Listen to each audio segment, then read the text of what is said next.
Alléluia. Et à la nyamia c'est que yole ke le mot que nous et on que enyani asamia vie. Mais quand il devient be klesen ke kotoli sera nyamia nous via kotoli sera nyamia atman fly nyamia on ke o asamia vie mo le mo nyamia o yali benoit. Ils sont là nyamia c'est asamia nyamia yali benoit on goin c'est le mot que a fait nous nyamia c'est isu.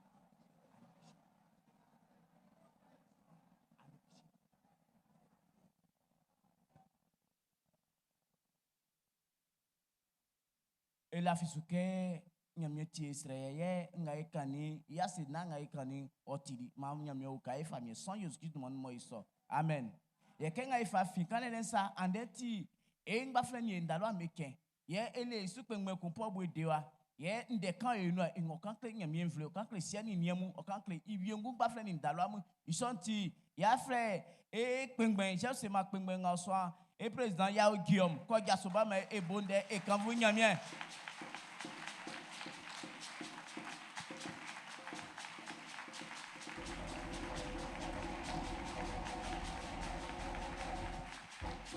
Alléluia. Menden tekpa, nyamielio.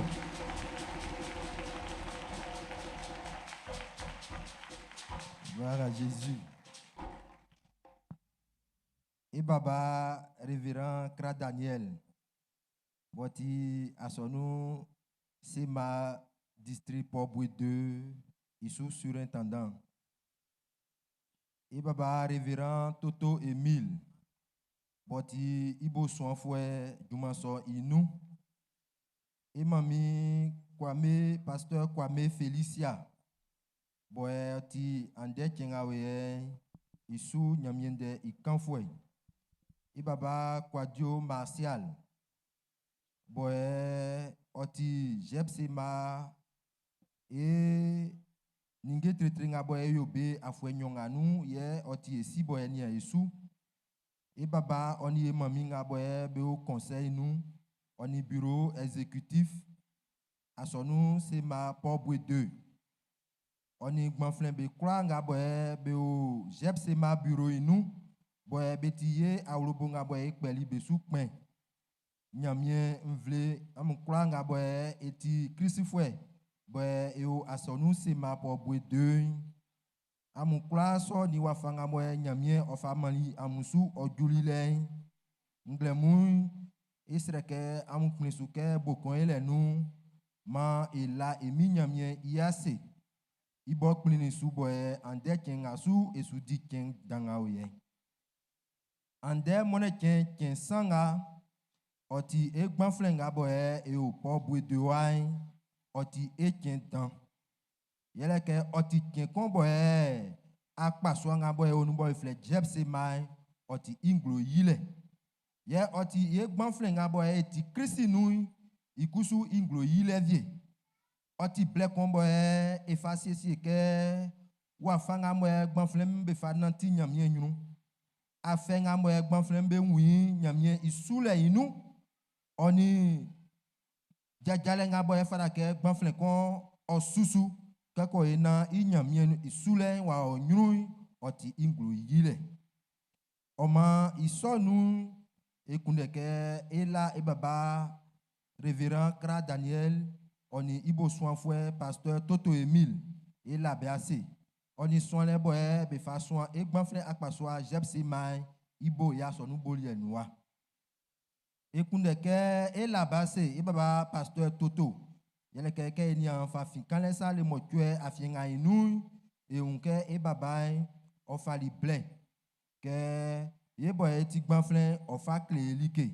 Oma etran li motue sans son inu boy ndenga moy kan oti klunglo ke o gbanfle mu belika yen de soin ye wen ofada ke juman dile nga mo e gbanfle kon di ma omien na juman so oyo nyeme ye gbanfle so ma nga bo e ti anyambe unike ma be un solie ingwen nu e fan de so Daniel netrencien iwa nyon fadru iwa nu inulo e la e baba nga bo e boduma e tra kwadjo ma si albo so e boy e kunde ke e le ase e flanu ekun oni e sini e nga bo e be o asonu se ma po bwedewa bo e black kura nga bo e sa mia anze bobo e sa mia mo bobo be u sa e juma nga bo e sudi i wan fe be o la e fangan i so fu e mu be soni be o ya fienwa ke nga e ken be o meun e sere ke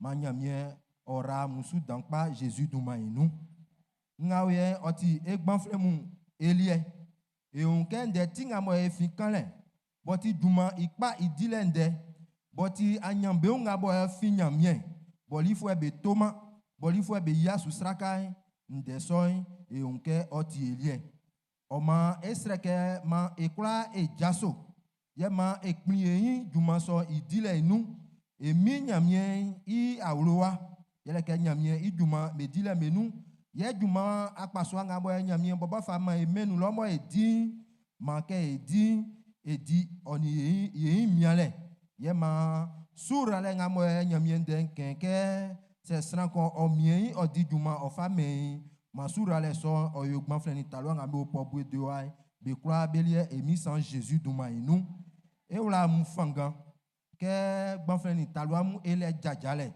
yele ke ole programme mo e susu okura e kisi etien ke yawa e wala mu fangan ke ma jajale so amu fa amu ranu na amu ka mu gumi ye jajale kura nga bo e jeje nyamie iswanu wa esre ke amu kusuma amu fa amu ranu ke ko na nyamie djumai wa onyunti I osukungbanu ela enyama nga bo anuma fuetien e jajali ke ekona ekobo jasi quartier désert gbanfleni talwa be kura nga bo be seli be su be tiri ndeso bo be fa be umbe wala li jasi bole so nu e fa nyamie e fa la moi c'est Jésus duma inu e gwa ndeso mbo ye ekunde ke esre asonu se manga o po bu de wa ke esike na ole e gbanfleni talwa ma paso ai amwa yime ase yele ke amute so ebo sange nga mo e fa gwebo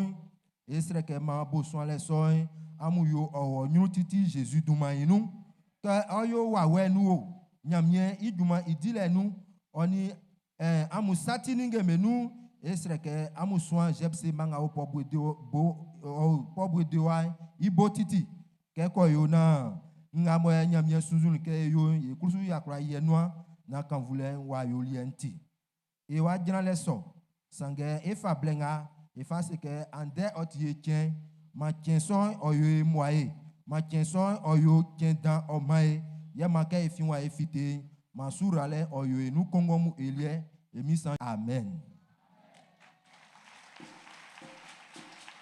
Alléluia. Ege, tu vas venir, on va chanter. Et quoi, et wa jaso, et wa to, et jebsema, iduen, amen. Blofwe me esa anyanyama afwe ableso nyate gbanflante talwa. O ma me ngame nyanya afwe ableso mu bete onu. Ye sange nyamie idumanti esrekema ikra e jaso. Ye e wa to, e jebsema ikantiki. Jebsema, témoin de Christ.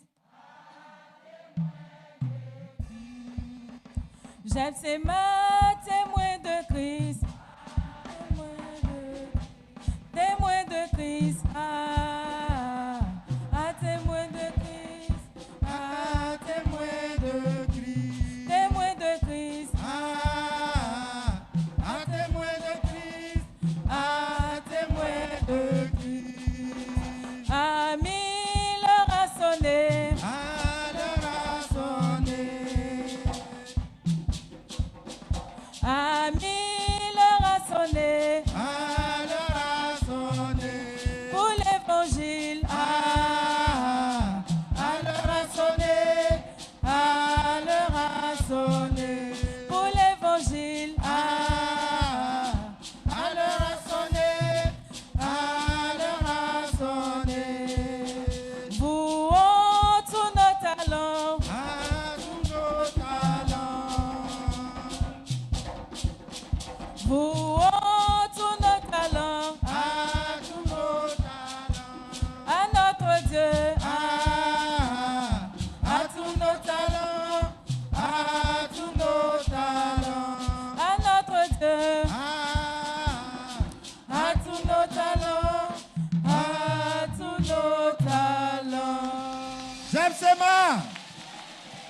Jebsema.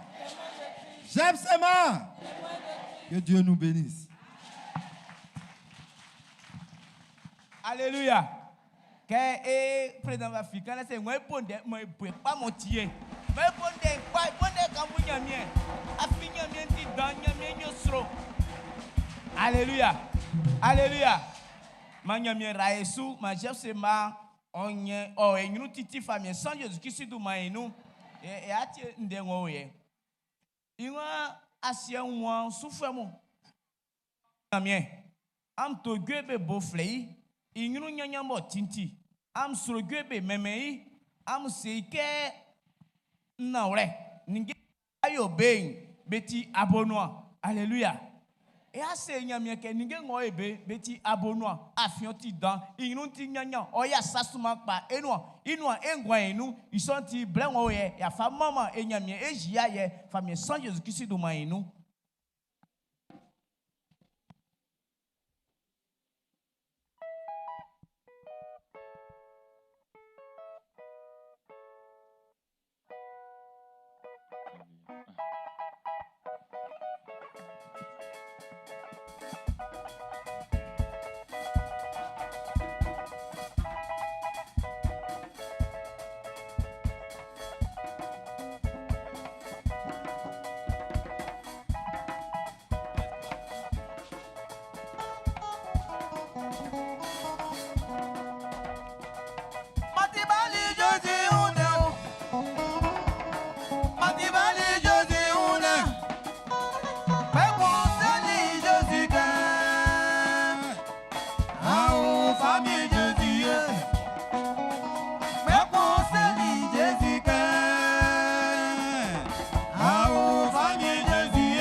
Alléluia. Alléluia. Nya ablenga musile oni genga etole isunde nya ambole vakambu nyamie. Ma bonde mama nyamie. Ma flani dalama e bonde mama nyamie. Alléluia. Alléluia. Amen. Alléluia. Amen amen. Ngo efende genga betole ingwa be kwanga bia so Jesus nu bia kakingwe. Bia kakinyamie wa sasika kakinyamie wa bonde mama nyamie. Afiati nyamie wa bonde mama nyamie. Alléluia. Eti nyamie wa enu ni ole ye kwanga eso Jesus nu eti nyamie wa isotema e akusa eni anviemu nga beti nyamie wa ka esa mo be wo e afien senga ebe ni ebe na e ma asonu le ande ti be wa kikiri wulule kama beti nyamie wa anti be ba ka ebe ni ebe asonu ni ka wule sawe e afien jaso ma esio okusuma ahun keyo ka be ka nyamie wa oti mu a elike isoti akprisuke ande abana aso Jesus nu na kati nyamie wavie sawe ya fien jasoma esio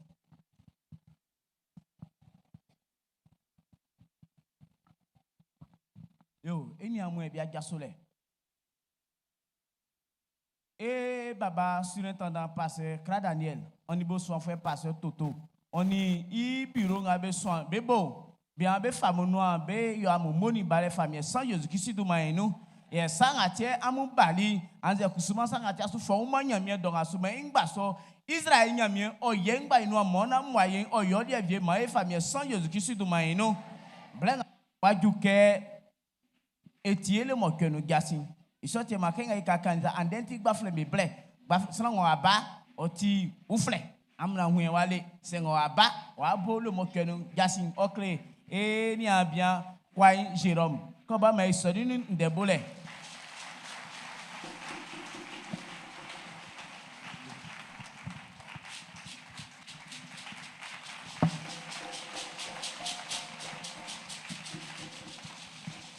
Alléluia.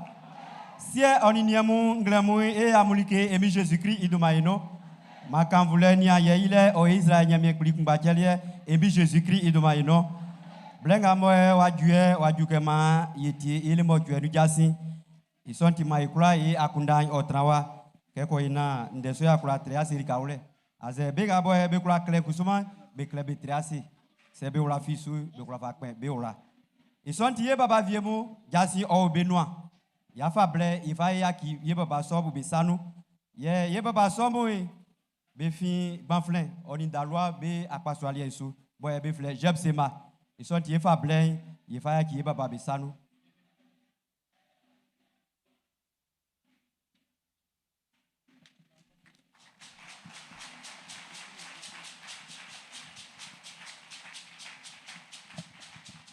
Alléluia. Ande kembo ti yeli emlomlo meti kura ngambe yo yeli kan onu. Alléluia. Ma ebonda mama nyamye. Amen.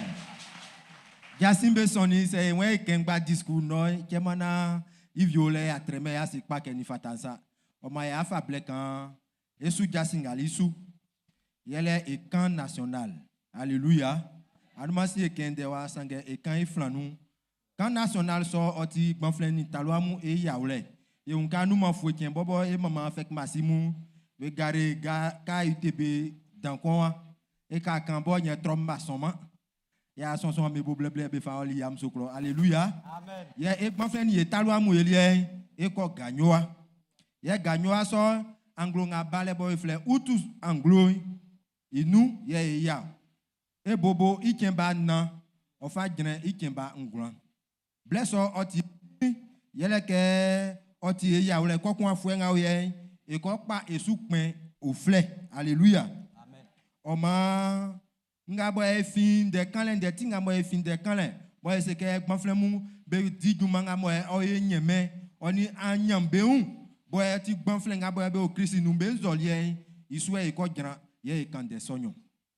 Oma e yusu tricot mu ke tricot amu yin o ma tricot nya o ye be kula nga bo ye be kunde ke be nya vie ka so nu jira am toilo asoma o ma ke vie am jira ne da amu anwu ye hu na am fa am tricot lie ye nga bo ye kan egwasu ye le ke tike kan o su tikemboti e bala e kira ke kande wen esre ke asonu oni esini eni ngamo e po bu de wa ma esun agbon flemu oni talwa mu bebo oma kole nye wa juye na ule ya paso ale ole feke lika yele sikai alléluia yete kunde jumai vie me di yesoso e mangubo senga esre ke amukura ngamuwa boy nyame wura amufanga mo amukura magbon fle kon itike kun boy kura jran anya so mboy ima e blenya o yatiko tikoro kunu che amen trikon kuzuti koro kun san porambla yere ngambo ya ule sese mo ye nyame li alléluia e façon anyambo kwa ngbon fle kon wen iya senge a recharger internet koro kunu angru nganya vima ma nyame o ka e Jesus duma inu amen oma efa blesso efa si amunyu ye gbon fle ngabe o am kusu esa muke kisie ken e ya le mo tuenu ngabo e tili mo e baba pasteur o kani klelier na ule tele ase tewo e wa su like klele so isu jangwalo yele ke kisie ken e baba o te lo ko kle like so e sreke ma e kra e fite ye ma e yalo ngabo e be kanlen ya oye ma kan voulait oyo e mi nyamie il y a Jésus duma inu amen Amen. Ye baba imo ye ikula. Akpa so ngamo e afle besien. Iso akpa so alie ajali ka e benia. Iso nti afle baba ngamo e benia e ajali sui asonua ke be bla.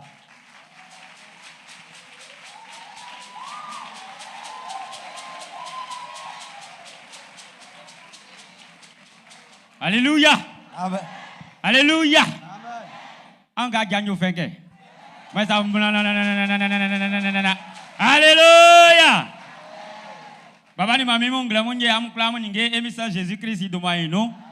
Eye amukla amumo ani amu bleng amwe ansi ngumi. Kenga bwe ino to amu ani aja inu de bo atu amuklu bo amba amason ajason benga belu aja inu amason bebon efanya mien ela amu ase Jésus doma ino. Ande ngowe se kwa se oti akun je dan pakun afin blesson watoe kun alléluia amen in koma moi e afle e molie yao insan nadej ke obla enyunwa ko ba mai kwa bonde so inu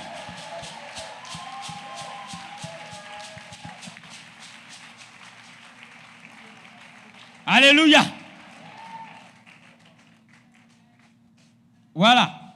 Donc, et après, et babalier. Après, qu'on a un sang, Hermani.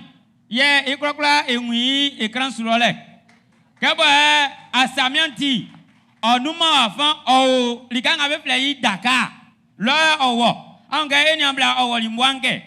Au côté, tu l'as pas, qu'on va bali. Donc, avion, on va nyementi, on va bama. Donc, on les va. Et ça, tu m'as écrit, bon, d'ailleurs, soyez nous. Alléluia. Donc, nyamie, il jajale, ngamo jajali. Anglo, ngamo ya lunu. Wati out, ikemba blue onisien. Mberi avant, yo pour qu'on liait. Quand c'est que, nglamou, do blue sou. Bon, bla, 10 heures. C'est nyamie matin, belou, ajayi nous.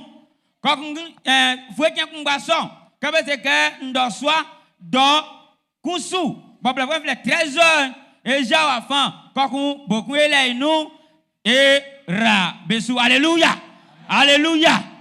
Il sorti hier, il a fait clé à mouer. Et c'est, et baba, pasteur, Toto Emile, que on serait nyamien, on fait mambe, que blen à moi, il va en même temps, il sort, il n'y a pas Jésus de moi, nous. Ma estranha minha. Esse aonde a minha cliclau, where akbali ajaiba, kema sraklanga mauru no mo buili kedan. Eni amanga moe don awen suble wa matabe. Bobe so auru ajasanui, ifa be ya cho sanu, kan ya bengo isu, kengo tibe asamia fama be. Lele ngon faju be sura le blay. Baba ma kan vle oyolia Jésus de maïnou wa wenga moye kwa jana wa savie na ma iso isano yai esroka tie timilie isu baba yoma oduma ofu mo osasale ntrabe su siesieren klo tinge yema oduma oyoda emie Jésus de maïno amen. Amen. Yang amo eva u kasu ekun yele ke aiman si fue ajawo avant. E baba ngabo o servi don nous les vents. Ba nous si be cléli ya ja o ti aiman si. Isoti mai kula ebo mandri na ebla e ason e baba song ibo. O ngakusuma e mami lianga e lo apili o di juma ason wa wie. Be ngabo e be to due bo be fils de Sion. Oh lo wie. Alléluia. Be abe ma esi able no. Kwaku e baba nkusuma o Dakar l'enfant o ti lo secrétaire général école de dimanche be cléli ke lo eku. Alléluia. Anke kwaku wanga kusuma o ti secrétaire eku secrétaire nyon ba jiano. Alléluia. Alléluia. C'est ça qui m'a quand voulait nier Jésus demande moi isso. Ma bonde dakpa e mama nyamie. Afi jasi ngamo e sibe fikale oti akunjue jasi. Jasi oufle. Ye baba ngabo e benia ye anya isui. Bewen ye baba ni nyama viemu be kleli be duma. Ke be soin be kleli be duma ke be soin anya tingele. Anze kusu se be kan ye nde blofwenu be kachi wa wulenu. Anze kusuma bebo le mochwe nu jasi. Ye baba ngabo e tisukpen ewen nu ato ye nyama somu. Ke ande molechen no swanu donyosu lige klele ole yele ke be bolibo ache ande be suisu eku ngalie ofi ye akpaswa ka boy be fle OPH yele ke anglunga boy awlu no boti utu ikemba blue onina lele ofaju iblu ni soy be lekan e sukulunga boy be fle back to ndilo isonti be kulanga boy be treso anyalie iboy be yitani kodokunno ye koro kunuga babe tani belo tokpa like dire oni lawre onumanu jasi nu flanle anglo nga yo nue ikemba ablasan lele ye faulu anglo fle gabo be fle out ikemba sansu oti ye baba mu be kan ye baba somu afwe be ya yam sokro sukulu danga boy be fle lycée scientifique le ye baba me kro be fi akpaso beya isonti be kulanga boy bebe treso anyalia iboy sanku otani kodokun blue ye kodokun blue nga boy be tani nzutia mambe tanio yere ke be lawle oni fluanga boy be mambe be kanga no ase be klenu itio isonti nga boy tilo tokpa kole ni bale oni alia dire o sanku bobo isanu anglo utukungba inu ikemba na lele bo faju ikemba mo chwe ye baba nga mo otigban flen oni talwa besukpen waduma bosoka sielie yele ke gban flen talwa mu belekan afwe kusoy kan soy genywa yo fara ke gban flen be krokra be ya ye baba waduma wake isunde yo se sranga boy nwe ohunu eku anze ousa nu devie se asonu vie ohun ye baba beun be kendunde be kli ye baba ngabo benia ye anya isui enwe mayenu ato nyamie invle kura ke moneche anglo klanu moneche kasien boy beton liduma ke moneche tidele iso anchelie inoi ofada ke ye boy ti nyamie wa boy ti Christi fwe ye bo jasi yesa bo jasi de nyasran iso moneche lie inoi ke ibai ma yino eto so straliamu na ma yeni me bla yele ke aimasi moneche yeti moneche kasien sonio. Donc, ma ikula yebo mandrin na ibo jasi fe akpaso ga boy obenu besu keko ina nyamie iduma wa onyunti ye baba kungba ga boy benia anyasu benwe gwa fietende nui anyao asonua yele ke bewe otike sukulusa benga boy besuma iso kenga boy ye baba be kpali ke blana ya soin like ye baba passe bebo hui yele jolechen oni yachen ke ye jura ijuma kungu mesui no swanu d'ancien oni boué ye yawa sonio kokon ye vieyo ndo swa kungba so ino do mo tue oni boué be kulanga boya be kundeke be soin bebo be sre nyamie be uka be sre wa noi iso bleule iso blelie oti mlache nglemu do mochuesu lele ofaju do mindisu boblo fwenfle 12 isu Yo kale yele keke sabu be juesu oni fada ke so eviengu bo ke ko ina ma umaibo na ikuma yadi akrunjwe isonti ye baba ngambo onia yo kale sui boblo fwenfle ke social enwe mai no ato nyamie invle ke anglu ngambo onue bobe fle jouer ikemba kule ngambo fa juande moleche boeti ikemba abla sui kale ngambo asonu baku ofara ke otani otipona bla Yenoi be kale otali besui se asonu vie ma mejura be asonno ye baba vie be lo be usa benu kokun kale ngamo ni fada ke be toa na nyame iduma wanya kanvule sie oninie kasi ngamo ye baba be faule ye sanu ke ande ye bo nglemoy yata bonye ma nyame bobo ora isu emi Jesus iduma no oiso amen.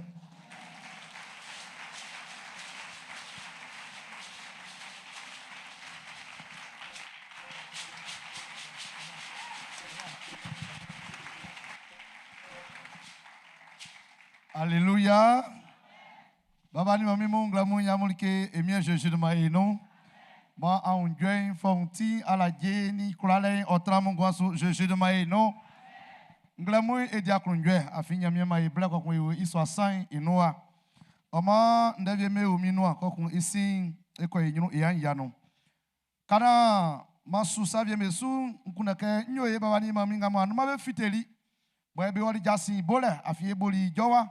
Boy anko kan nyame dan kleri e sini ni ngabi na sima nyame e baba sunu tanda iduma noi nyamu kula mayame ora musu ye jasi ngamu boli manyame otosun zwe se baba kamale ba fa ba mama Jésus sangen denga fili ono fiteli mo betili manyame bo tosun zwe na mai sofom be si Jésus Christ de mai no nglamuye ande otie banfleni etalamu bekenda oma ebaba sunetanda idumanu oni esini eninga be soin ebo jumainu ekuneke ami kla e amunike Jésus de maino e amummo oni nyamie ijumai e amummo oni nyamie ijumai bo soale oni nyamie ijumai idile ma ajale ngamu osule amiamui anwa munyino titi ye ebaba sunetanda oni mbobomi oni kpenga mo eni be kla di jumai Esa owamusi na mamu bonzo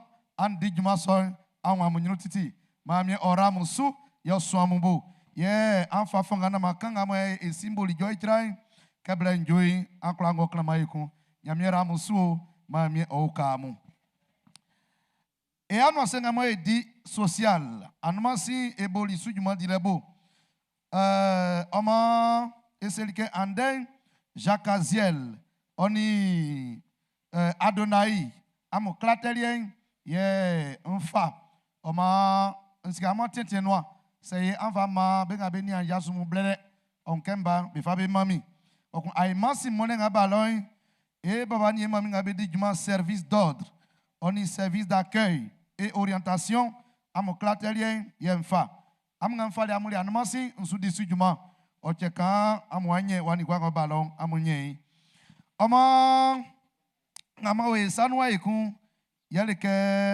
esikpan fa boli jasin wa ikra ay masim fue ele ajawa e ora e clock e un fanga ke ay masim wa fanga mo an masie bali e asoni ni ama bebo bo ke e sotiti e ora e un fanga ke wa fanga sonu so an yiye ma e bla na ya so enema bien ni enema blind Bebo. Namoka bengumi besanu o. Namoka kanga mo ebe di jumane bengumi besanu. Sanga me kra e fa boegwe afi eti arobokon. Eti ania eni nyamie ye natio ye dia no se ili kawre. Ke e bai e bobo ayu. E fa e sanu ninge papamu e afa suan bebo. Se kese akro ajai nyamie fa ura ro.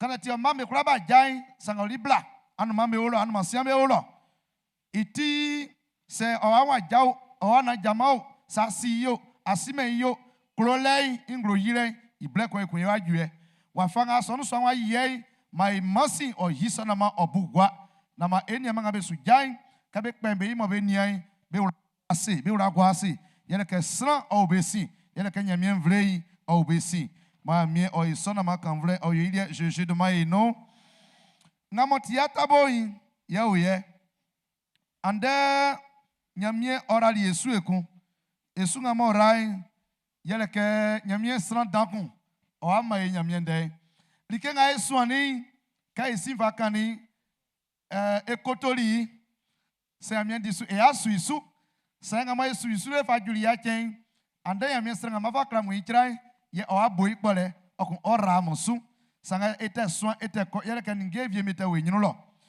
oma nyamien sran ngamo vakra mu oti enia oti ewa oti ejamvwe oti nyamie isran wa fanga moya fa so e baba student na Daniel no ka amien den ko ba amuso ni so wa fanga moya kan ba ka amien den amutika mo wona so amuso no ko ba amuso ni so wa fanga no si passe Xavier ko ka amien den afa so ni no ko ba amuso ni so mo ele nyamie isran dan so yele e nyamie isran liye Kwame Felicia Oma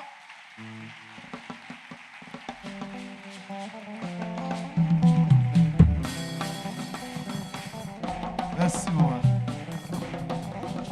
Alléluia. Oma se yamie mati ye o ama yamie ndandel.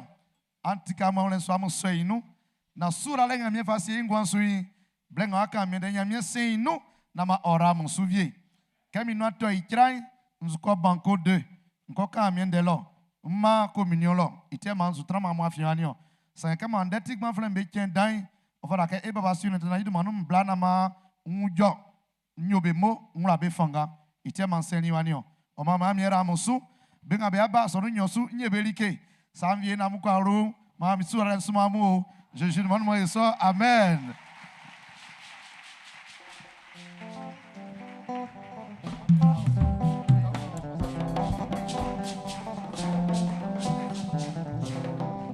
Hey, baba, moni ou gole famille sans Jésus-Christ du maïno. Et blanc sous te suya son sous ya blanc wa duke etie et soit plein iunde.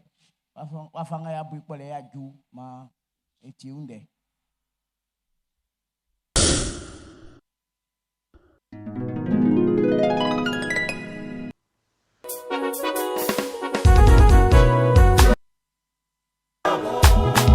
Yo, amulike emi Jésus-Christ do maino e suabo Sion asonu swa planet sikai inu akle amo andemone moti zuesrai ikemba blaon afwe akpinyo ablaoni noi le motwengo fei zuesrai ikemba bruni nasu lele wafaju zuesrai ikemba blaon sui sran yana ablenuni nsien ye bata ndai asonu nuo esunzulei yeleke ndata fuemu beju sran akbiku yano aplasan sran yana ablenuni nsienga bata ndai besikai inuati kotoko akpi ablasani sien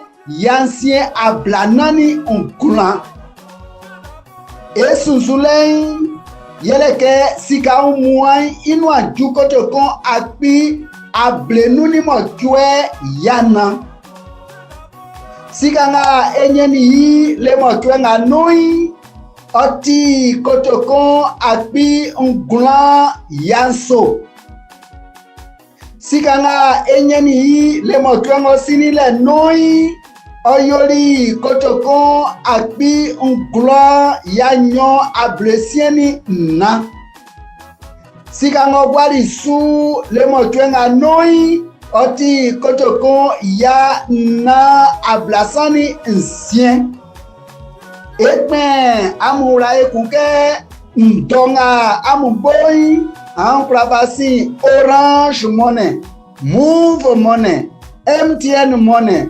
Wave anze asonu bobo ibanki liabo soin Ecobanking ino asakusu biklanga bemwa befa bemula sion asonu so aklanle akundanu yei beklafa ndatale fruwai so aklanle sikasu ni afamu besano bejumanti ulelo anze kusu asonu swai yi anuanule mone kenkula manyamiera musuo mone kenufle.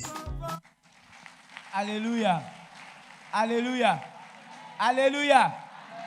Ebondo efe senge yenga enhuye enga mo ina faisa na uramanu mo kingi ke ekosenge ekomandende mo kingi na efaisa bla ne wondende famille sans Jésus Christ du maenu sanga be mo ikpa kebe yo yo onga sika na ima vie for sa bla na ingba eyo ori kawre. Alléluia. Amen amen.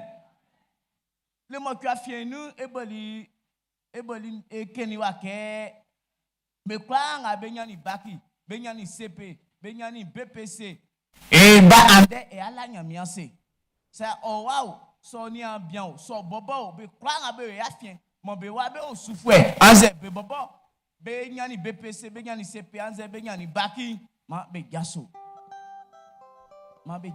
na ala nyamiase bingba so me gaso ela amiase okuku ya asanya mi ela amiase okun ifa isatiri ke ela amiase ebodi ekeni wa ebodi kashewa e ase mama pastor Felicia ke ola amiase be klaso mesu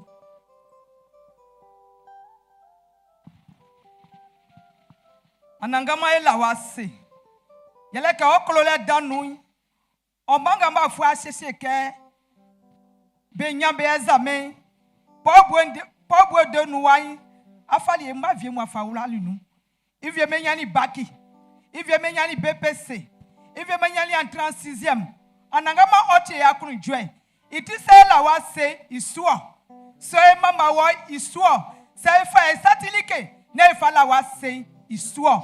Akunu join nu iti ma o mamungla mui beso ba nyuru be la wa se. So ya se nanu na kan vula nyolie Jésus du manu. Amen. Ma ebla ela yamia se fa satiri ke ala yamia se kenga ifa kanisa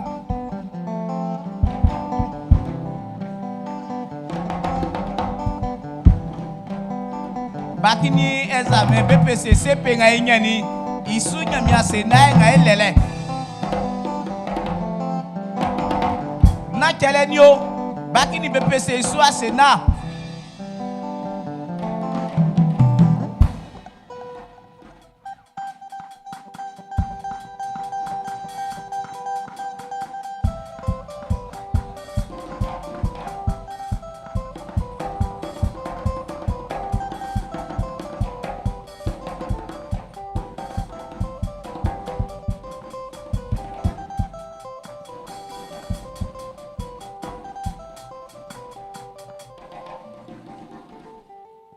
Amen, amen. Ma mi o kai so titi famille sans Jésus Christ du mainu. Ye ma etendenga. Amningenga amunye ngoti brusu sakpang. Amu fabe ko gwe mi swanulo. Nama alietulo momlo amu sami so benia se ma tikema nyamie sulo anwa mama amu nama mama amuninge papa amu keb. Na wa bobo ma agwa musu ke una mio. Nyamie wa ninge nga enye e favie e blesswanu na ma alie otua momlo e seso nya so atikema nyamie sulo surale wa gwama isu na bobo ma isu blenwa duke e si nyamie uye e satiri ke nga enye ni e fa ble nyamie brenyo uye eni amu ye be fa gbogbo me bare gbogbo nga eni amla metranu oti kele jilelie ye nga kesi nga be fa be teketekelele ili oti brusu jilelie blengo uye am ke bia fa wa fa be fa be tinga amu ni asuso be na ti be blada bia jikele ma ejaso na esresu ifa wle nyamie sanu ifa ikemu wle nyamie sanu.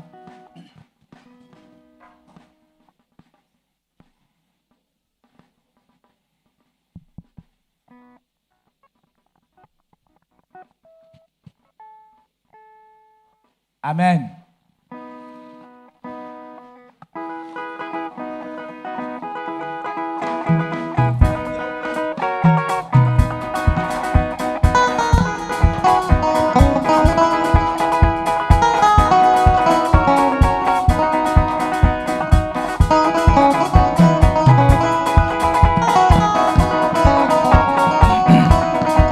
Hey, yeah, yeah, ba mo nyamie. Oh, you know.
kula nga kula sra kula nyei ofion anangama ka boye ngwanti walie enwule ke esatu ningen kula oti walie vie ngle mui mie Jésus o mamu mia ba onyuru nga boti blusu oni chele ya fagwo ogbogbonu esro ka nangama sonu yora su Roma besu, monsura le untu besu ka bolo fwe sa Jésus du manu.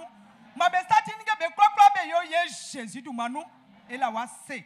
Ele ka esika nangama agira densu. Ora ma mesu so Jésus du manu. Amen. Amen.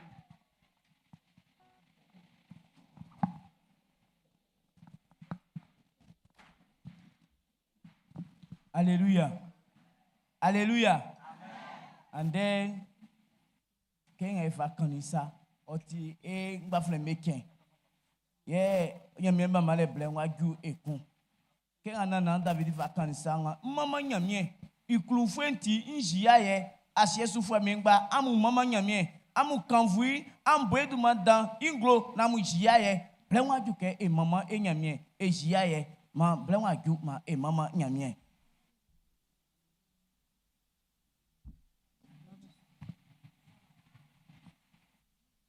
Delanga Jésus deliminio, muma wa fangando na malaya sewa o Mkwakpanga nyamye mani ego, muma wa fangando na malaya sewa o sie. Ngranglo ne yo Nkoto ne yo Ntranse ne yo Na fintinge ne yo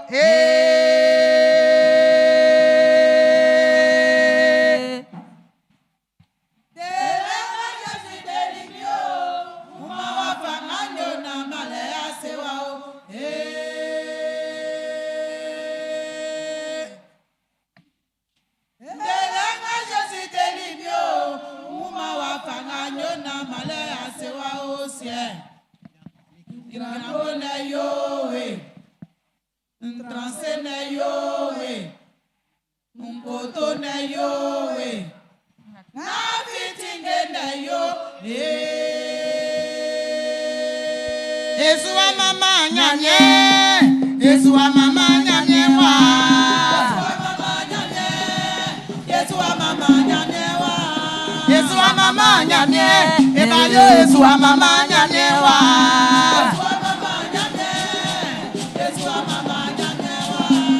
Yesu wa mama nyamye, Yesu wa mama nyamye wa.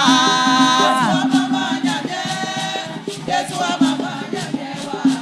Yesu wa mama nyamye, Yesu wa mama nyamye wa. Yesu wa mama nyamye, Yesu wa mama nyamye wa. Yesu wa mama nyamye, yebalyo Yesu wa mama nyamye krechemwe. Yesu wa mama nyamye, Yesu wa mama nyamye wa.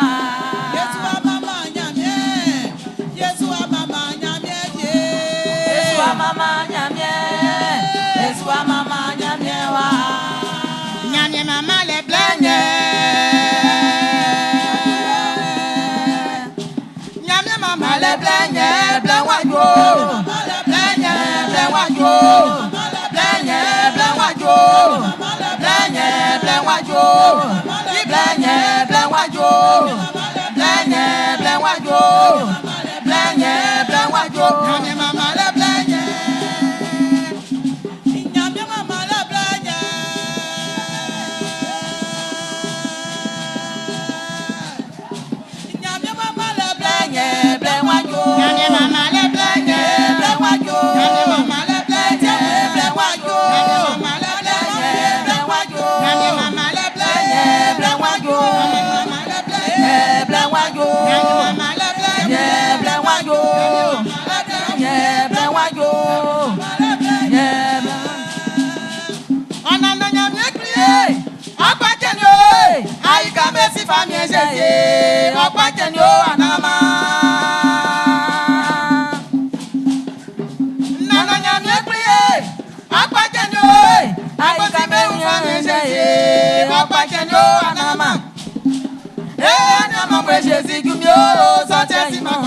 Jésus,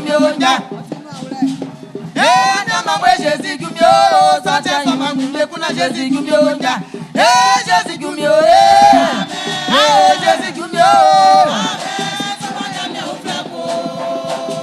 Jésus Gumio, Jésus Gumio,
Jérusalem la biswa wa keje Jifu mo bebe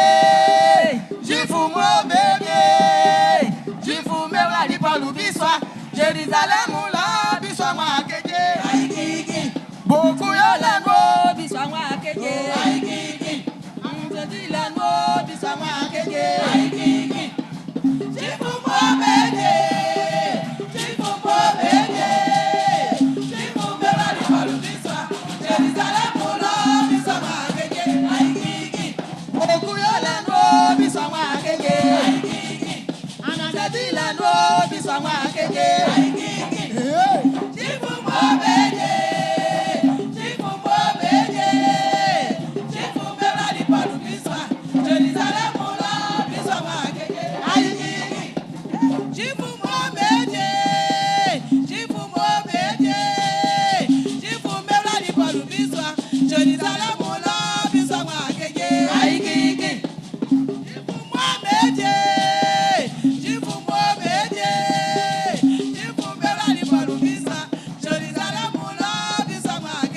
Aïkiki, Mbokuyolano, Bisamakeje, Aïkiki, Anwazadilano, Bisamakeje, Aïkiki, Jifumo Bébé, Jifumo Bébé, Jifumo Bébé, Bisa, Jérusalem, Mouna, Bisamakeje, Aïkiki.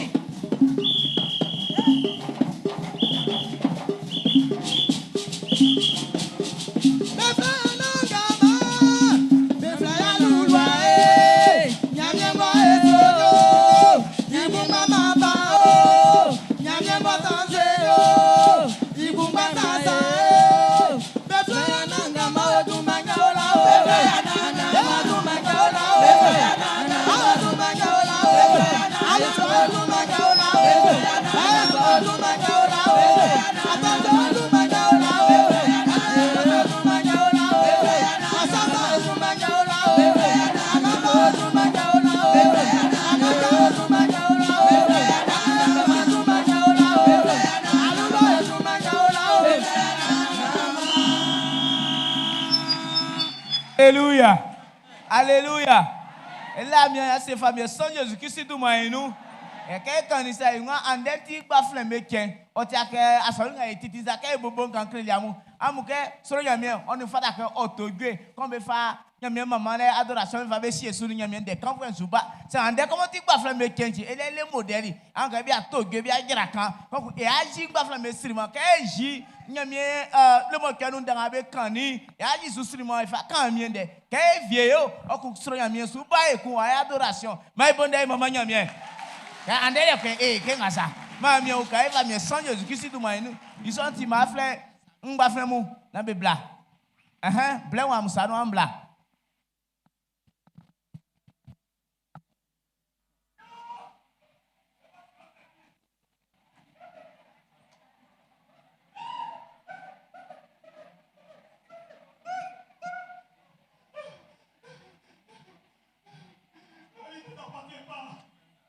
C'est parce qu'on s'est dit. C'est parce que tu m'as dit au début. Non. Je ne suis pas prêt à mourir. Mais, Moïse, qu'est-ce qui t'arrive? Non. Allez, à qui tu parles? Je ne veux pas mourir. Ma vie n'est pas de Mais qu'est-ce qui se passe, Moïse? Qu'est-ce qui se passe, mon frère? Tu vois, frère, on était ensemble à Algem Semano. Comme de pied parce qu'en coup ça ne marche pas. Je suis allé voir un ritualiste. Seigneur Jésus! Je voulais tellement la richesse et la prospérité.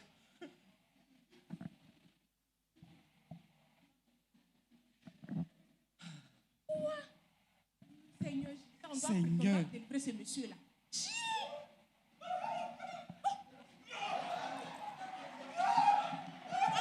Jésus!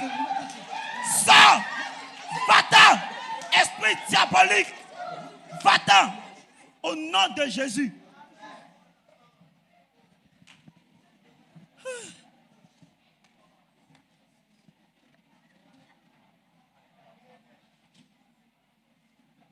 Mon frère, ça va? Alléluia! Amen. L'esprit diabolique est allé, est sorti de ce corps au nom de Jésus. Amen. Mon frère, écoute, frère Moïse, l'or et l'argent appartiennent à Dieu, notre Père. Par conséquent, nous sommes ses héritiers. Et vu que nous sommes ses héritiers, lui qui est un Dieu excellent et de prospérité, nous devons être excellents et aussi prospères. Et aussi être des enfants de marque, parce que Dieu que nous servons là est un Dieu de marque. Oui, frère Moïse. Pourquoi as-tu abandonné le dos à Dieu? Ne sais-tu pas que notre Dieu est un Dieu de prospérité? Psaume 24, verset 1 nous dit ceci. À l'Éternel la terre et tout ce qui lui renferme, les hommes et tous ceux qui habitent dans le monde entier. Pourquoi? Si Dieu nous rend prospères, c'est pour que nous puissions le servir et faire son œuvre en le glorifiant. Frère, la prospérité et l'excellence appartiennent à Dieu. C'est lui qui donne Mais il y a des conditions à suivre. D'abord, recherche la volonté de Dieu et développe une relation avec lui à travers la prière et l'étude de la parole. Obéis à Dieu. Suive ses enseignements et ses comportements pour vivre une vie agréable à lui. Fais confiance en lui. Crois que Dieu a un plan pour chaque individu et lui fais confiance dans toutes les situations. Ensuite, être prospère et excellent dans tous les domaines. Se comporter avec intégrité et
Maman fata. Famille be famille ni maman fata. Nyamia bo jeli nglonia siai oni mama le fata. Nyamia bo kloi oni mama le fata. Nyamia bo paele ngo sanu oni mama le fata. Ngle musa memei isua. Ngle musa kavui isua. Ngle musa bonde. Se bonde memei isua. Se bonde dakpa memei isua. Se bonde dakpa kavui isua. Se bonde dakpa jiya isua. Se bonde dakpa le ase isua. Se bonde dakpa kavui isua. Yele kauni mama le fata. Yele kauni ase na fata. Yele kauni yeile fata. Yele kauni mo fata. Yele kauni dumada ele fata. Yele kauni kavule fata. Nyamie vle bonda mama nyamie. Hallelujah.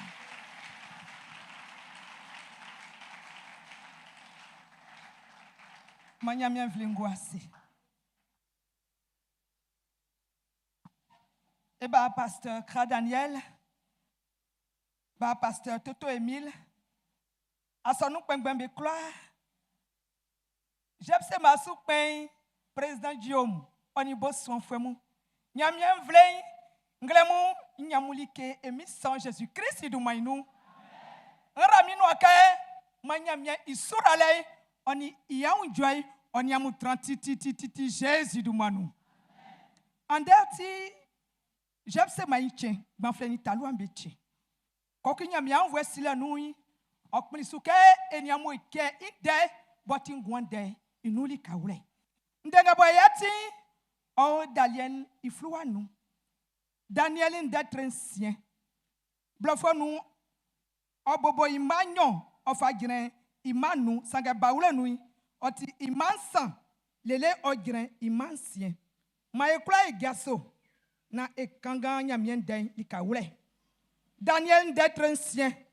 Ekanga imansan efagren imansien. Maïsusu. Besieli akpaswamu, besukmemu, besukmengbensan. Daniel, tibe sansoy, benukun. Beye akpaswa kungumu, besukmemu, bewakan bejumay, isun demu klebeo. Ke oyona akpaswam, bakula diban famien, iluflenti. Daniel, ikumango din, Otre, iviangu nyombelie. Ye otra akpaswam besukmemu, bekpengben bekloa belie.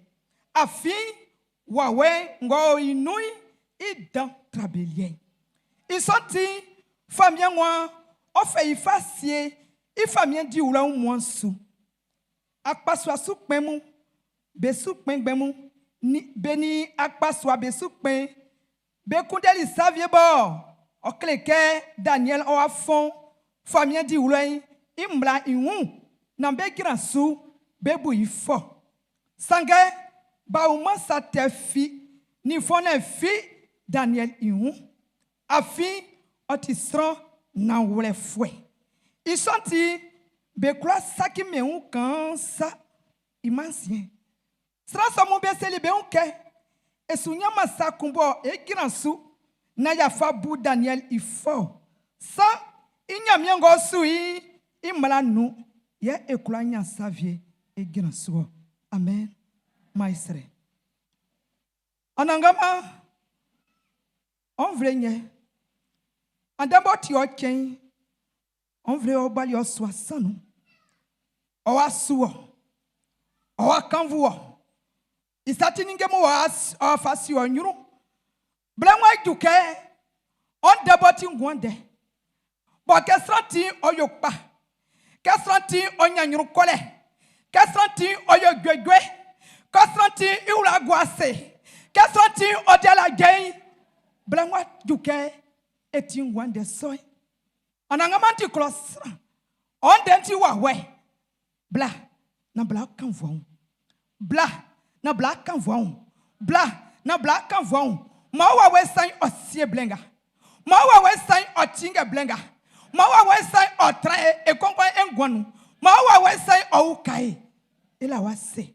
Yele ke sika nangama ani yonu. Makamvule nyolie. Jésus du manu maiso. Amen. Mais bonda ekwe mama nyamye.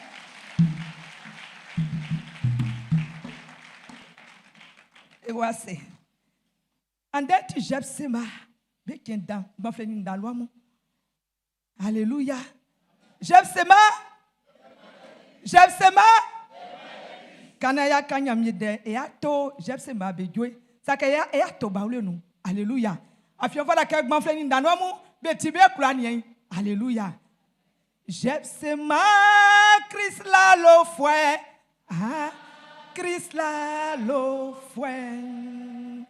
J'aime ses mains, Christ la lo fouet. Ah, Christ la lo fouet. Christ la lo fouet. Ah, Christ la lo fouet. Ah, Christ la lo fouet. J'aime ses mains, Christ la lo fouet. Ah, Christ la lo fouet. J'aime ses mains, Christ la lo fouet. Ah, Christ la lo fouet. Christ la lo fouet. Ah, Christ la lo fouet. ah, Christ la lo Fouet. Christ la lo fouet. Ah, Christ la lo fouet. Christ la lo fouet. J'aime ce ma Christ la lo fouet. J'aime ce ma Christ la lo fouet. Ma égoissé. Alléluia. Ma nyamiera Yesu dankpa Jésus du manu. Ande kien boti ndaloni ban flambe kien. Ndengamo j'aime ce ma facile ye nyui. Identi moi et à Kemble Fone ya Tubo. Excellence et prospérité comme marque des enfants de Dieu. Et quoi c'est qu'un juin patra trasou. Anzali ke pango inyamei ni anyambeun beti nyamie mamu benzolie. Li ke pango tatrasu. Li ke pango fie kansa no mensi. Li ke pango inyamei ni anyambeun. Yo fada ka oyo nyamie mamu benzolie. Alléluia. Kefa nyamie flua nyamie debo e kanga zaki flua nu indetre kon ima kunu. Nyamie den seke like kulanga be fama sran. Oni like pa kulanga be nyeyi be fi esi bonglo be fi esi bonglo lo. Boyili nglo ni nzramam oni via bobe pagia. Il y a okaki mamlomlon. Ya okpemeun ke lole bokpeun sa. Alléluia. Ke fa bobola ekun bobola ndetre kun. Ima blaunu kianui. E on ke kanya bien yiri crossran. Bo oyili ya swa oni blai. Nyame dan seke nyame boli mwaye omanimbe. Asebeke entre en songpa ancien asie. Alléluia. Ils sont cléqués. Nyamia itaga la nuit. Okloke imamu bewa menyuru. Nyamia isese la nuit. Okloke imamu beyokpa. Malike pakpa. Okakima belie. Ma anyram anyabeu. Anyuru nyadai. Nyamia osieseke. Isolye otrema mengwanu. Sakeke nya. Kristu fasu mabengwanu. E onka isosai. Iyi fita mangwe mengwanu. On peut plus de nous c'est besuka besu c'est quoi c'est besu sa bébé niai Christ fait kaka be kasien alléluia oi setie kasie pa panga nyamwe boye ngwansu pa yole oni anya be nga nyamye seseke imabe nyai oi setie isolie inu ajame ngwanu ye ese na isolie inu awakwa je ngwanu e un kalemo que sanui e ba pasteur Toto Emile oyilin de sonu wei oklelie pa yolengo nyameni anyambe wa fanga e classe dictionnaire parce que nsi aduma parler nous wa fanga dictionnaire fa tubo o fa klelie oni wa fanga mo nyamien den ko so fa tubo o fa klelie ye an gwenga ma fata ke eni nyamien etranu na pa yola soin oni anyambe wa kaki elie isolie okani klelie alléluia. Gloire à Jésus. Ande esu kura flama ikura sonu. Sake ea flansan kingi kunsu. Amen. Ani amu ina ule panyeleke. Ngwanga ba Kristi. Osie. Ngwanga ma wa wesan odi famie nui. ngwasa nu ye payole ngwasa nu ye anya be onga finya mien ngwasa nu ye anyunu nyanga finya mien ngwasa nu ye otran ngwanga bo nyamie wa woi osi ngwanga bo nyamie wa woi otinge ngwanga bo oyaki unu bo nyamie wa woi otinge yi ngwasa nu anyunu nyanga finya mien payole nga finya mien ngwasa nu infite woi. Alléluia. Ikraye e kangani de oti eba Daniel hunde. Daniel boti prophète nyamie no idjofwe. Inde tresien abo e kenge ikraye. Inde tresien sonu. Daniel oti agban flen coin. J'aime ça. Il avait plus de 80 ans. Alléluia. Ça que 11 yeux pas pango ngwanu. Nku de kengle moyi. E nwa fanga bo ke Daniel igba flen nu. Iwa fanga ti. Afi igba flen nu ye pa ile dasoy ye nyamie obo libo ngwanu. Alléluia. Kenye ima konu. Nyamie den se ke blabo zida famille otrani famille biasu. Kedili afwe sanche ye Nebukadnezar boti Babylone famille oni sonjamu be atolisu. Nyamie ma be kula li zida famille o eseche be kula li yo. Ke fam la fuanu bo nyamie ni Israel ma betali angwe o selibeke. Samu dimi dansu. Mini abonda andisu. Anfa nya fama bi nya sakpa gbanga bo odu amu gwansu nye oye. Amu tre, amu vle nyokpa, amu mame yokpa, amu satini ngebe kula yokpa. Sange, sang palo minwa bonde. Sanya kimi, na anko so amwe. Sanya kimi, na afanya mi onflanka kamu nyamie. Sanga bo wa gwa musui, oti awura boe. Sanga bo wa gwa busui, oti nyirene. Mama amu pafo be nwati, kebe kula amu. Alléluia. Isoble noe oye. Babylone famille que onizida famille be akuni nyamie ma Babylone famille o akrali zida famille. Alléluia. Yo trai be oli lo mwen. Isonui. Oseli ke mambe pa zida bafle viemu boti beti dewaba. Bobi singlo len ke ofabe na be ko di iya ulo nu juma. I bless onu Daniel oni ini ansa be onu vie. Nyamia den se ka be fali be bobe gule Babylone noy be ko mani be du moy frère Daniel du moy hébreu nu nyele ke Dieu juge nyamien odikiole sa ka be guloy be ko mani du moy frère Basazar be fali be amwe du moy e me fa toni Daniel ko yona Daniel i ura fi inyamien ga sui ko yona Daniel i ura fi invlei. Alléluia. Ça quelqu'un kanga ekoi et on que Daniel il oula wa fime inyamie ngo sui. Alléluia. Imama kwanu afi kebe fali be wali loy famie nwe ma be klebe Babylone anie na be klebe Babylone sile. Alléluia. Kaina wa kra mi akra di ya lo nu djuma. Ima ma kwanu nyamie nen seke kaba famie nwe be nyambeli kapai iwania mbaba ntablisi aliangandi oni minzanga noi afavie afamagban flesom betoni Daniel du malie watiasu osolinu sa keke du blebo me famille alie oni famille nzan o fabe no dino noi dalen we keke sebe ube pai famille alie famille nzan noma afiso no nyo fie. Alléluia. Amonia ba vie boti kangaba bon vle ou fle nous. Alléluia. Amunya ngulenga ba kranye. Nwa lieso ini ndima sebe obe bai ndima afi alie oni nesoy kala be va so bien moins. Alléluia. Kan kuna makanyo fienti alie soy ndima vie. Alléluia. Nyamia deseke nyamia ograni Daniel ici. Sanga bodi nyamesui.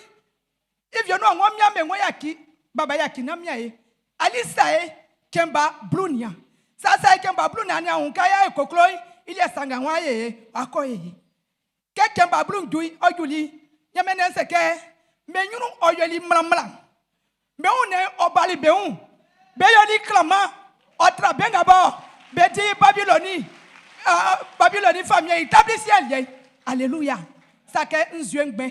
On place qu'on y a salade mon concombre mon et fabi mamio. Ça que nyamia ma mais on est oyoli clama. Alléluia. Ya be soin surtout solele afuen sa. Ka fuen sa yuli bobe fabe be ko seli famien nyuri. Nyame de se ka ko sa klanga bo famien fa ou sabe. Bo fa da kan gula de be fabe tesu. Bo fa da kan gunda be fabe tesu. Bo fa da kan sile be fabe tesu. Daniel ni niamui. Be sutele yen oyeli pa blue. O tragma fle klanga bo famien ya lien ya be dio. Alléluia. Gloire à Jésus. Quelqu'un Daniel d'être con. Il m'a appelé une sonne, il y a bien un secret. Il y a bien un mani bafle sans somme. Ça ou le une. Ni anien tile. Ni ungulele. On y a un gunda. Daniel tutu aolia nous n'ingem kula ni la liemu be kula be po. Alléluia. Et ou la ba fatikili nyamien. Inyamie ba wa jime blo. Inyamie ba la fisunti. Inyamie oswani bebo. Alléluia. Inyamie orali besu. Quand quelqu'un est classé mais il faut on ne vient pas parce qu'ils étaient tous les sages. Alléluia. Daniel Australie inyamie. Okpa fleni ananga manini amu. Inyamie envoie style nuit. Inyamie tike sa sosu. Okleli Daniel. La lienga famille Kenny. Oni Ibo tulay nyamie otike klokla sosu okleli famille. Que Daniel wali famille ou lo boko kani de son kleli. Nyamie den seke. Babyloni famille kotoli nyamie Daniel bo. No wa Israka wa men. Alléluia. Quel honneur. Daniel boti kanga bayi Babyloni famille nyamie bo la Daniel nyamie bo la fisunti Babyloni famille o kotobo. Alléluia. Wa unle ke Daniel nyamie olema usu wa unle ke Daniel nyamie sile nga bokra nyi ikrosu nzo efu aviefi okra nyeme. Alléluia. Ye nyamie danse kunke o arali Daniel su o meni ninge pa kaka. Alléluia. Iya nyambe un ibobole nwe. Daniel nyamie bokloli bo meteni bo atome bloy nyamie yolimba. Ingula lenyeli dan, ici lenyeli dan, ici ma Babyloni famille, orel isu, omeni ninge papamu. Alléluia. Inatre senga ekangani, ke Babyloni famille, blele wasini, famille viemu be abali. Alléluia. Yele dari si famille. Ke dali si famille bali, Daniel ou la lo papanga bobe dibo tilinti. O seseke, ma Daniel, o di, iya ulo nuju mavie. Alléluia. Mos okunde ke ofa Daniel ofa sie ivle ou mwansu ifamie di ula ou mwansu yele ke nyamie wawei osie Daniel yele ke nyamie wawei o Daniel nu yele ke Daniel izwalie otingumi. Alléluia. Ke menga moni mbebeti juma betili wakaki bole. Alléluia. Baflani danwamu sa suwe nyamie klusa. Sa sué sabo kavu nyamie akronya pole. Sa sué sabo nyamie nyurui akronya pole. Alléluia. Nyabie ne seke be aga soli Daniel nu. Be kudeke ben kira sa kosu na mebu ifo. Ben nya Daniel ejuma di ulanu. Bo ke odiandrumu. Ogwama oti sese juma ngambe mei otukludi odini akwe. Odini anwlepa kebe nyanya nu be onke like film male na mya jira so bia bu ifo. Alléluia. Ye be aseke fona film me hu ekura saki me hu. Alléluia. Ba flani dalo amu se akpafo bia ja so hu na nwe saki ohun yi okura se so okura se ke kanya president jo mu fona film me hu nkura gra like fiso ndi ajole yele ke otistran na wole fwe yele ke otistran otistran bo oklo nyamie yele ke otistran sese fwe. Alléluia. Bese ke esoklo nyamali ke fi e fato menso sa inyamie nga sui inu ye ekura inyavio ke ekanga et faba iman sono be oli famille dari si un ya meselike famille nya e ama onguna ko fa le mo ke fa ke ba ablasa sonui nasrafi oso inyamye nasrafi o mamali ko fle sawa che afime sike isoye nui menya Daniel. Alléluia. Kada le tili soy yame dan sike oh tiens konui okoto osranya mie tiens bakon e pekon penyo pensa yame dan sike iso anu fenêtre nia otike sa wa et bien non sati mi bomo mo kan kata fenêtre kan. Alléluia. Ça ka nyame bo la fi so danti srewa kume osi ka nyame kula dey il y a article fenêtre yo sre nyame. Alléluia. Ankula deli ke kula ansanu saka mi nyame foi ankula ndema. Alléluia. Kaza se kan kumi mi nyame nsu yaki me sule mi nyame nsu yaki me mamale. Alléluia. Ke kanga ikoy be tra Daniel be grabesi saka nyame ba kula inti nyame wa jili Daniel nyame wali ma gramu nkula se ka benwa moani bia kwa kuma Daniel ofiteli fiteli. Alléluia. Alléluia. Alléluia. Alléluia. Oeli lalo dakpa na famille pour voir que il va signer un décret. Et on y a nyamia ofla no male sa Daniel nyamia ofla no male sa Daniel nyamia sanga Daniel nyamia fifi ma be buifa sanga kan Daniel nyamia undeteng ma be buifa. Alléluia. Inyamia bo kloli oyoli lalo ba fla ni dalon mu ngwanga ba oyaki ba wa wesan osie ba wa wesan di famille nui ngwasanu yanyamia kuna kadi ke kpakpa ngaboti surale ngaboti moye ngaboti benyuru kole ngwasanu yanyamia fawa. Alléluia. Ngwasanu yanyamia jinglo ngwasanu yanyamia kanvuo afika nyamia raisui kanyamia yo maye pai ngwetio isuletio ijuma dilentio. Alléluia.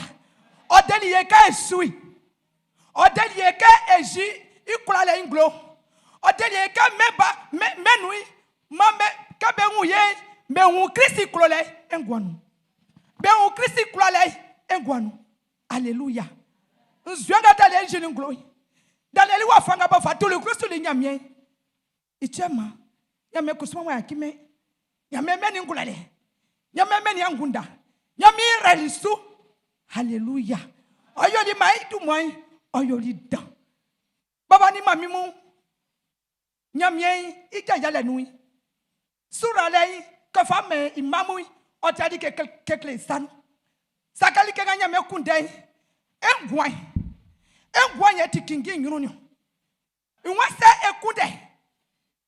ekunde eni eka kisro moa ekunde nyame sulo ningemu iongamu ofamai.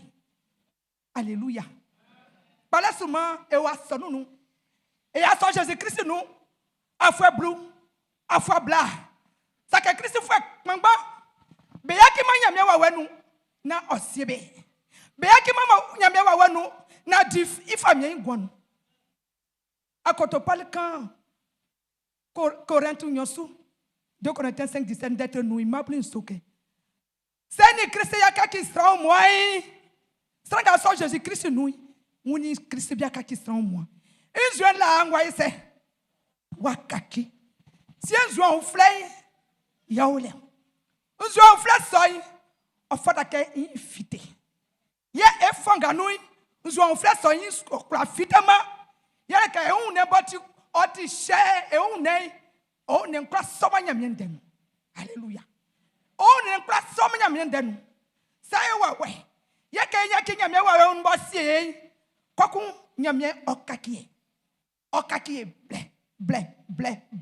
Ke na yakra feinti. Ke na ngwa wa kra bofoni ibuenu nti. Ke na yakra fa Jésus Christ nti.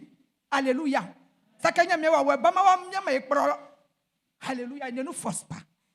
Nyame wa miasra ke sunsu o miasra ke fa inje mami. Nyame wa miasra ke danga kandisu. O fada ka baba. Atu akru. Kanya on vuenga bo nyame siri wo. Mo imanga o sese ka debe. O fa ora li nu vie. O fada ka baba atu akru. Na klan ngwanya fama nyame. Kesra ka be rekoli sa. Alléluia. Bafla ni dalwanu. Kenya tekle swambenui. E on ka bafla ni dalwa viembe olo. Kenya mbenga bo meno drogui. E on ka bafla ni dalwa viembe olo. Kenwu benga bo be satete. Be kusramui. Microbe. Bafla ni dalwa viembe olo. Seigneur merci le onye. Na odeliwo. Seigneur merci le onye. Na ofaliwo. Onziliwo. Okudeka ongwan okpaja. Okudeka ongwan okpaja. Afi sotie owiliwa kandanso. Ekpa elete owiliwa kandanso. Ejuru kolete owiliwa kandanso. Alléluia. Blabwe so Jésus Christ nous. Agali kenga Jésus Christ nous. Otieli vie. Blabwe talo Jésus Christ. Boy ni enati. Boka Jésus Christ tugai. Koko ya afeli ya tanui. Ngapoti anyambeu. Ngapoti surale. Ngapoti mwaye. Okaki eliavi. Alléluia. Nyamia kulo yeo. Nyamia kulo lelia ne mausu. Ndaga musi. Sake otieke eula mene. Nyamia kpe eula. Yele ke nyamia kwa ke ya febenu. Nyamia kwa ke saki e ble. Nyamia kwa ke kpe uda. Alléluia. Nyamia kwa ke mbabu be wabi nyuru. Gloire à Jésus. Moi, je suis un ministre. Alléluia. Ça va, il y a un ministre vieille. Moi, je crois que je suis un ministre. Je suis un ministre. Depuis que je suis un ministre. Alléluia. C'est pour ça que je suis un ministre vieille. Moi, je suis un ministre. Je suis un ministre. Indi ke pa koin ma fa kleo. Indi ke pa koin ngode ka nyevie. Indi ke pa soin yele Jésus Christ. Alléluia. Yes, ça tient ministre vieille. O ese na wa bon ministre, gasi festa wa fa clé. Alléluia. Nyame kune ke ora isu na ekpa. Na efe ekpa yo la soy e fa kanvui. Na efe ekpa yo la soy e fa di duma. Na efe ekpa yo la soy e fa paja men. Alléluia. Afengo menu dan. Afengo menu dan. Nyanango menu dan. Kokolango menu dan. Nyamia kpali ke kanisa. Ngoma ke kanisa na e paja. Okaniti se babani mamimu. Baflini dalwai okaniti se. Kanyo ngwai okaniti se. Okanin paja. Okanin paja. Se sramba okani boy okwa nwase. Se sramba okani boy iula kwa gwase. Se sramba okani boy iula kwa gay. Alléluia. Nyame wa maekani paja. Iwa maekani okpaja. Okpaja me mamebo. Alléluia. Enu nyame se ye dem vlemvlemu. Enu ese ye dem men muanyo. Enu ye se ye ji kuralen glo. Enu ye se ye ji kavulen glo. Alléluia. Baba ni mamimu mayaki. Eyaki eun. Eyaki eun. Amunia ke ufa fue le potier. Ke usai ke ou sekon. O fa notie. O bonotie soy. Alléluia. O bonotie. Notre soin, enfin, on place que Boulouvier va prendre des femmes. Notre soin, autant, au sens sinon, sinda, koina, sembakpa, ngaboye nyeme, sembakpa ngabe kwa fadichen, kaina semba soin, wafite. Ka Israël nyamye, kokude kayo engwansa. Okude ka engwanyo semba bon. Bekwa fa bedichi. manye ke se ma sa bobe kwa fa be di che se babo be fa be di che nyamye okroke engwanyo so alléluia nyamye okroke engwanyo so alléluia nyamye okroke engwanyo so anyambe wani moye anyambe wani moye Israël nyamye yama o anyambe wani moye Israël nyamye yama o zeke anyambe wani moye anyambe wani moye o Israël nyamye yama o anyambe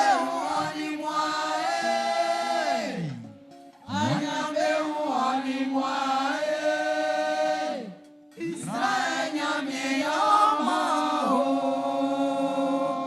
yama nyamye yama yama o mi nyamye yama yama nyamye yama yama o anyambe unyamye ma yama nyamye yama akunda nyamye ma yama nyamye yama umbrale nyamye ma yama nyamye yama asile nyamye wa yama nyamye yama benyu kole nyamye ma yama nyamye yama bayole nyamye ma yama nyamye yama anyambe unyamye ma yama bayole nyamye ma saure ule nyamye ma abunda nyamye ma juma nyamye ma mariage nyamye ma nyamye yoma yoma mi nyamye yoma ekura ya gaso ya asra nyamye afie nwule ke bayole iyoma bayole ga boyo nyeme ba fie ka sanu mensi iyoma anya be unga bo awra bo anu mensi iyoma nyame wa siseke ofamai nyame wa siseke efamai se engwoti ke talie sai nyame wa siseke talie soi ofa sura le so tunu saka talie ndise kenye ngwan ga ifase nyame yuru tise ngremu baba ni mami mu mai klenwe ya kinyame sam ese nyame kania mi ngwanti walie mi ngwan tokro li kan kwakrai di ofamie nu mi ngwan tokro li kan kwakwai kan vo unu na masura lenga wa asese ka fama mi mwaye nga asese ka fama mi na moto fomi na catch mi ble ma onesu na sere ma onesu na kaongwa sunde kokle nyamye ma onesu na kaongwa sunde kokle nyamye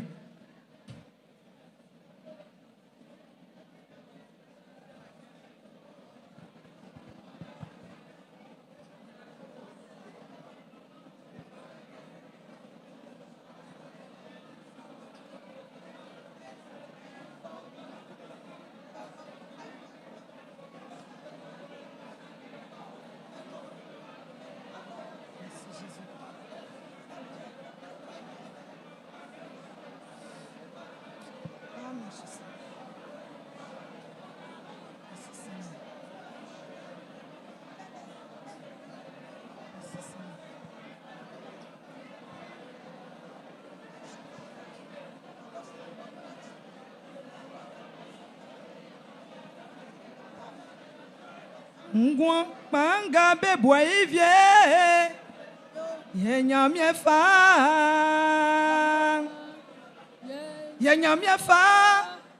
fadi juma ngwa panga bebwa likefio yenyamye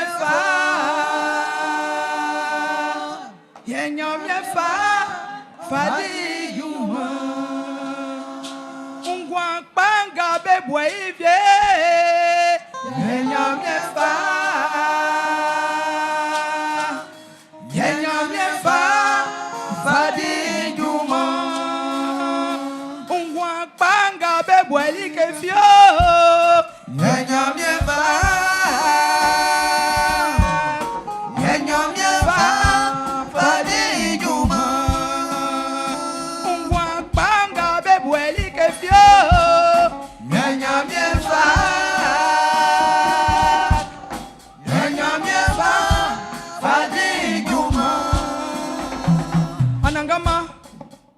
Oma mo eme gino nyue. Nia sura le kpanga bo fion. Anyo nyo danga bo fion. Ama musanso. Nyamia vle me kokra me sanso. Me kokra me sanso. Onangama oma mo miamba be sanso. Biamba me sanso. Sura lenga boti stran konlie. Payo lenga boti stran konlie. Wayenga ti stran konlie. Anyuru nyanga ti stran konlie. Besanga ba masuwain. Anama fagwanu. Fagwanu. Fagwanu. Fagwanu. Fagwanu. No mamu be wa benyuru. Mawamu be wa benyuru jesidumanu. Mawamu be wa benyuru jesidumanu. Mawamu be yo pa jesidumanu. Babesanu ninga be yo ye jesidumanu. Mabe gwe jesidumanu. Babe krale jesidumanu. Ma frère dalonga be kunda juma. Ma frère dalonga ba nangama e. Akbre somenya ni diplôme. Saka donga sui diplôme be o cartonu. Diplôme be o cartonu. Be angreti sangawa. Be angreti sangawa. Anangama tikon glola nwai. Mie chose tikon glola nwai. Na fa juma fa utu besu. Fa juma fa utu besu. Juma pa utu besu. Juma pa utu besu. Juma pa utu besu. Juma pa utu besu. Anangama pega be diguma. Anangama bia dia afwa blue. Afwa bla be kwa be yuru. Bien Jésus. Kaba pa ole ngo sanuti. Yo manyuru kole trabe ngwanu. Yo manyuru kole trabe ngwanu. Ma promotion trabe ngwanu. Ma promotion trabe ngwanu. Ma promotion trabe ngwanu. Jésus tu manu. Anangama pa frère ndalo ambia fien. Onyo vlenya fien. Srakaka. Be anwure soka be gula janu. Saka agati ke yanu otiti ke wa be ngwaso. Agati ke yanu otiti ni wa be ngwaso. Mia Jesus strao. My God no be tika Jesus du manu. My God no be tika Jesus du manu. My God no be tika Jesus du manu. Na be diaklu jo be ajabenu. Be diaklu ga ajabenu. My God mu be kanvo. Mama be ga mu be kanvo. Mama be ga mu be dion lalo. Mama mo ga mu be dion lalo. Jesus du manu. Anangama anwe ati nyame bo atie. Ye kai my flewai. Ataisu. Kai my flewai. Anangama ati e envoie serelei ati e envoie surei ati yele ka oba klolelei ole mayensu iti bonda e mama wa e bonda e mama wa e bonda e kabuwa e bonda e lawase e bonda e jiwaye yele ka wara isu Jesus du manu c'est afa satilike afa chele pako chele pako chele nando lieko afaba onya mienyu chele pako afaba onya mienyu yaso waka na fa chele ko na bla fala nya miase Jesus du manu maiwo Jésus benyame nyamyawa benyame profe kwa ke bola sa benyame Jésus benyame yo Jésus benyame yo nyamyawa benyame profe kwa ke bola sa benyame Jésus benyame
If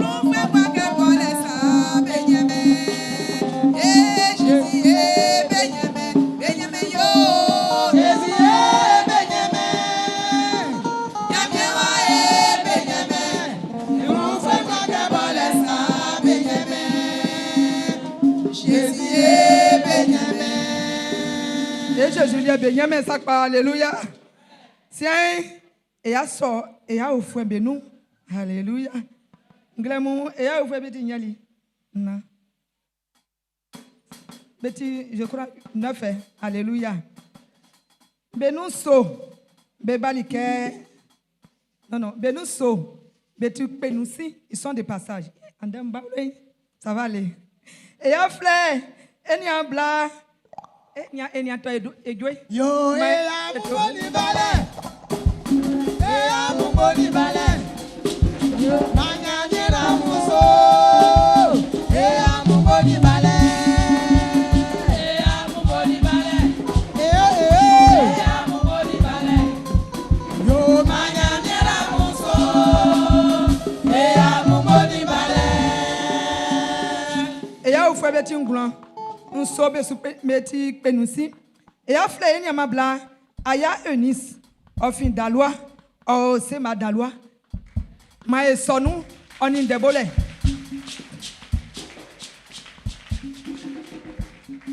Et à fleur, il y a un coup. Ma sonou. On y a ma bla. Nati wakana bla. Et ça, il y a Edith épouse Kwaku. On fait dans loi vieille. Oh, c'est ma paroisse Oli. Oti monitrice. Ma sononi de bolé. Et ça, il y a Bla Congo Adjoa. On fait Boaké. Oh, c'est ma Boaké. Oti penusi ma sonou. Et ça, il y a Bla Ngora Kesi Angeline. On fait Bokanda. Oh, c'est ma bokanda, ma sono. Et ça, il y a ma bla. Quoi, Dieu a ici Ange, Roxane, Ofi Yam Sokro, oh, catholique, ma sono. Et ça, il y a ma bla. Quoi, mais Aya Nicole, oh, Cocody Angré, oh, c'est Mangao, Joro Biteloy, inou. Ma et ça, il y a bla. Kwame Afwe Nadej, Ofi Didier Vi, oh Sema, et sonou. Et à Afwe Ngalien, Obalike, Oatre et Afien, Neni et à sonou ni Kaoulé. Beflengesa Akisi, Ofi Yam Sokro, Ma sonou ni Debole. Et Yama Kassenga Boya sonoui, Ange Medjou Diaklun Djanglolo. Il y a un paquet, on va faire un magnamien. Beflei, Kofi, Amoué, Emilienne. On va paquet, on va talon Jésus. On va paquet, on va talon Jésus. Mais il faut taper, c'est taper son nom. Après on va paquet, on va talon Jésus.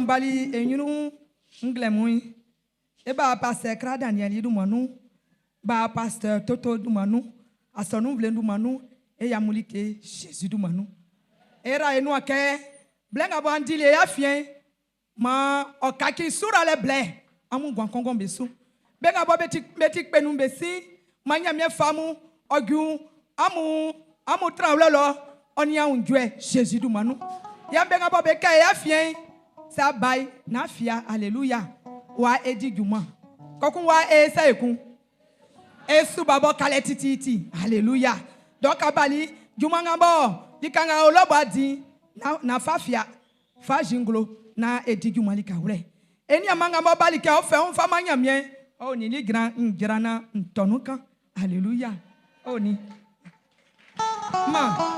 manya mien rasulele ajale ipafwe yelenga wa feye sa sonu vieille et asra nyamia e ma alléluia ma e ya ofwemu bon e ya to e kanti afi e blenwa vie kana ya to e kanti kasien jepsema i ya noa ike ya noa bo e pasteur Toto Emile o tikeli jole ken bo fali ni mo kwe 100 ofa klelili kei andet ya tabo iti ba pastor kradan ya du manu ba pastor toto emili du manu mbankanga du manu ese ke anwa soi wakata Jésus du manu alléluia et o afo flé ko di kenson afo flé li ka wule Jésus du manu